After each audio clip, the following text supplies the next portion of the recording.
Hi, I'm doctor Mahi Bharadwaj. మీ హెచ్బిఏవన్సీ 8 sugar levels వచ్చేసి 220కి పైగా చూపిస్తున్నాయా?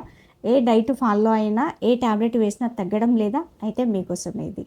మీ మార్నింగ్ బ్రేక్ఫాస్ట్ పచ్చి కొబ్బరిని మాత్రమే తీసుకోండి. మధ్యాహ్నం భోజనం వచ్చేసి 1 కప్పు మిల్లెట్, 2 కప్పుల మిక్స్డ్ వెజిటబుల్ కర్రీని తీసుకోండి. లేదా మిల్లెట్ దోసని లేదా పల్లి చట్నీని తీసుకోండి. 6 దాటిన తర్వాత ఏమీ తినొద్దు. 6 లోపే మీ డిన్నర్ కంప్లీట్ అయిపోవాలి. ఆ డిన్నర్లో కూడా ఆకలి వేస్తేనే ఒక్కొక్క రోజు ఒక్కొక్క దాన్ని తీసుకోండి. దాంట్లో నెంబర్ 1 వచ్చేసి 2 బాయిల్డ్ ఎగ్స్, ఒకరోజు ఆమ్లెట్, ఒకరోజు 6 గంటలు నానబెట్టిన రెడ్ కలర్ శనగ గుడాలు, ఒకరోజు 6 గంటలు నానబెట్టిన పల్లి గుడాలు. వీటిని ఒక 3 నెలలు ఫాలో అవ్వండి. దీంతోపాటు మోషన్ ఫ్రీగా ఉండేటట్టు చూసుకోండి.